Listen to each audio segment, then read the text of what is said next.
Hey guys, it's me, Mario. Today we're going to continue Torgor, the Minotaur. Chapter 7, A Trail of Blood.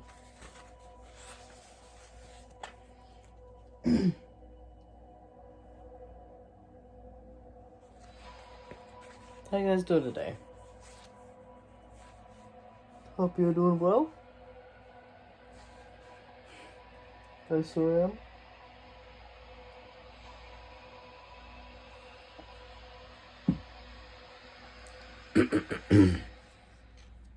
Alright. A Trail of Blood, Chapter 7. At last, Elena drew Storm to a stop. The ground was covered with dead yellow grass and sloped down into a valley.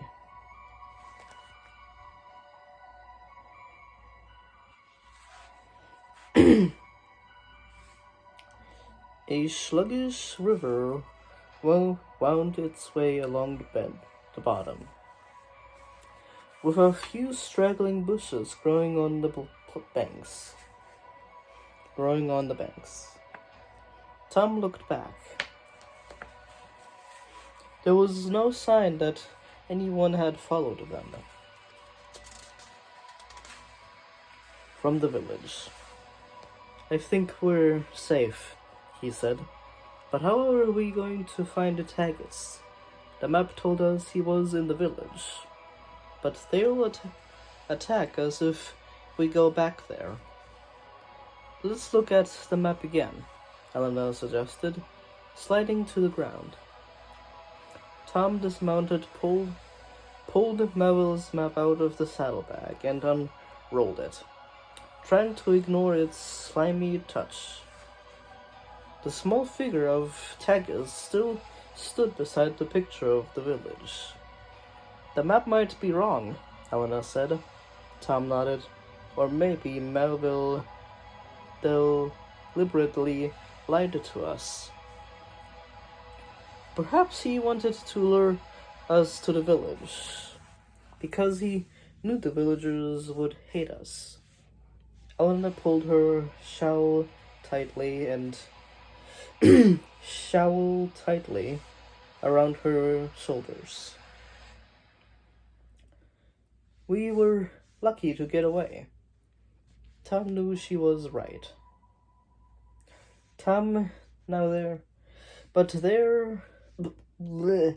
But now there was nothing to tell them where to go next.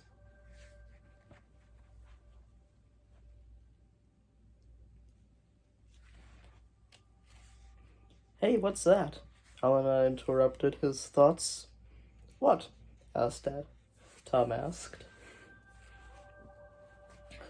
Over there in the grass. It looks like a trail, Elena replied, pointing. Tom looked and saw a dark red smear on the yellow grass, leading away over the crest of the hill. He guided Storm over to it, while Silver raced ahead. Sniffing the ground, the wolf let out a small whimper. Tom examined the dark stains. He didn't need Silver's nose to tell him that it was drying blood, when he felt his shield softly vibrating on Storm's saddle.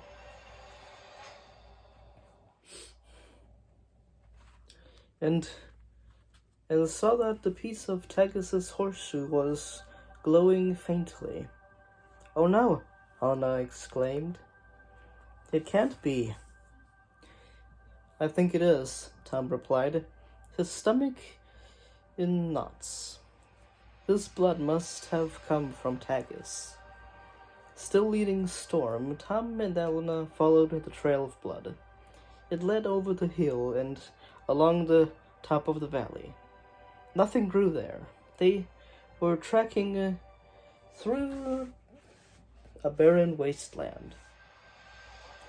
There's something ahead, Thomas said eventually, peering forwards. His keen sight showed him a twisted tree and Tagus, their friend, lying among the gnarled roots. The horseman was moaning in pain, and seemed to be straining against something that tethered him to the tree. "It's Tagus!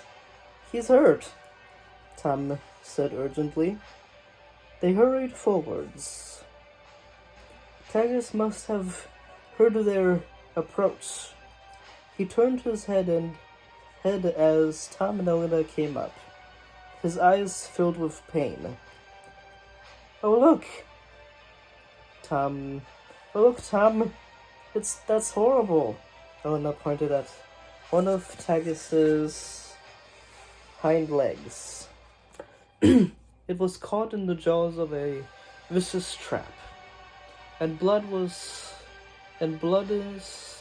still seeping from the wound. A thick chain tethered the trap to a root of the tree.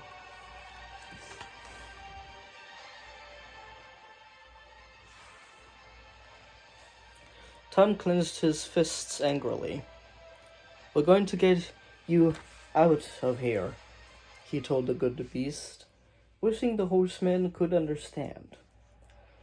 Tom's presence must have soothed Tagus, because he stopped struggling and lay back again against the tree roots with a shuddering sigh. Elena bent over the trap. "There is something written here.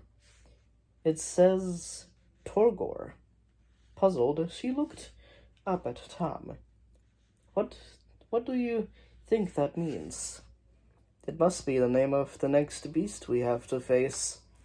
Elena's face screwed up with disgust. "What evil is this? How can one beast treat another so badly?" "This is one of Mavel's beasts, remember?" Tom reminded her. "They're all evil to the core." "Can you get Tagus out of the trap?" Elena asked. "I'll try. Lend me your shovel, Elena?" She gave it to him, and Tom wrapped his hands in it, trying to prise open the jaws of the trap. It was no use. The trap would not budge. Drawing his sword, he hacked at the chain, but the blade didn't even scratch the metal. Tom let out a shout of frustration. "It's too strong.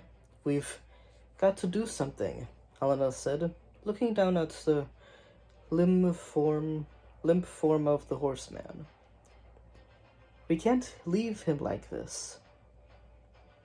Tom received his sword. "I can only see one option. We have to find Torgor and force him to free Tagus." "Where should we start looking?" Helena asked. Tom gazed out at the horizon, searching for an answer. A little way off, Silver was sniffing at something in the grass. He looked up at Tom and let out an inviting whine. "What have you got there, boy?" Tom asked. He walked across to Silver. There in the grass was a faint set of blood-stained hoofprints leading down into the valley. Look what Silver found," Tom called to Elena, who had kneeled down and was gently stroking Tagus's head. She jumped up and came to join him. Torgor must have stepped in Tagus's blood. Another trail we can follow, Elena exclaimed. Tom shook his head, his hand going to the hilt of his sword. I'll follow Torgor. You should stay here and look after Tagus. Silver and Storm can stay with you. Can stay with you too. They'll help to protect you if Melville shows up. I don't think so, Elena pointed to Silver, who was waving his tail wildly, waiting for Tom to follow.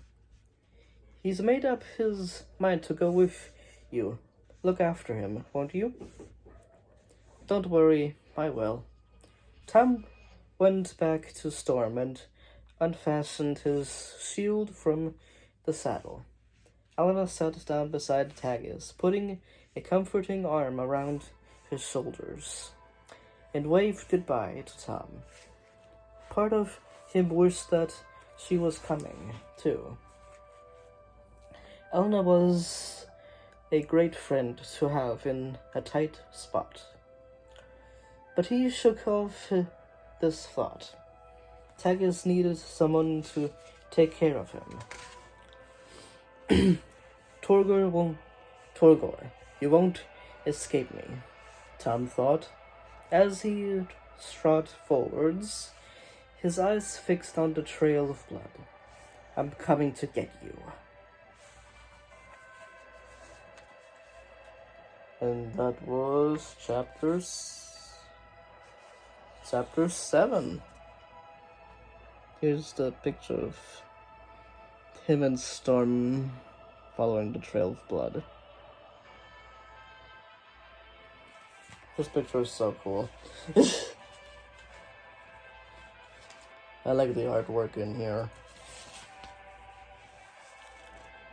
Here's Tagus by the tree, with the trap on his foot.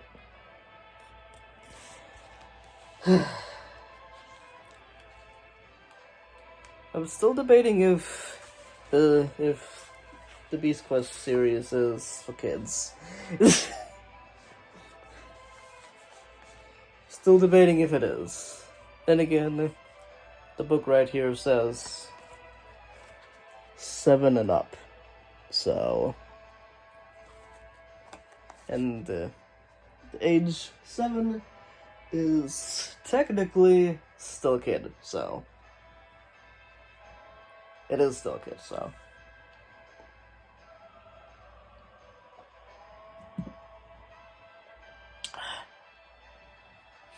But yeah, I'm gonna continue reading the Beast Quest series, even though there's a lot of stuff like blood and all that kind of stuff in these books, but it's 7 and up, so yeah.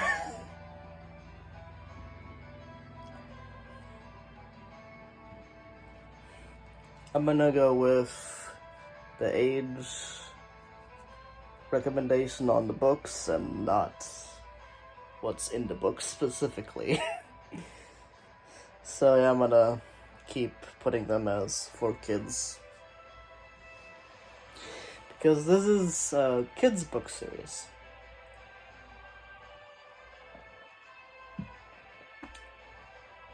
And it would be kind of upsetting if I just stopped putting them as kid-friendly.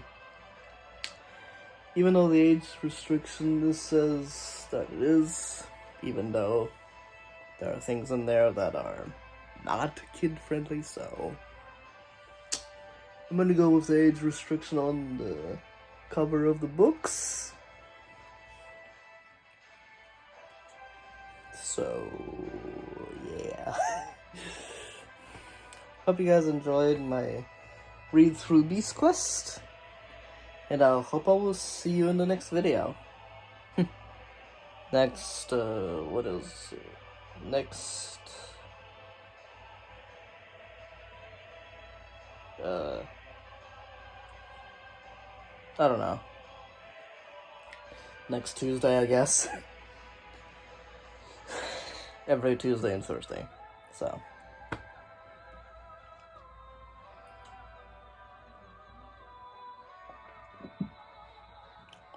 Hope you guys like, subscribe, and hit the bell if you're interested in more Beast Quest. Right. See you later.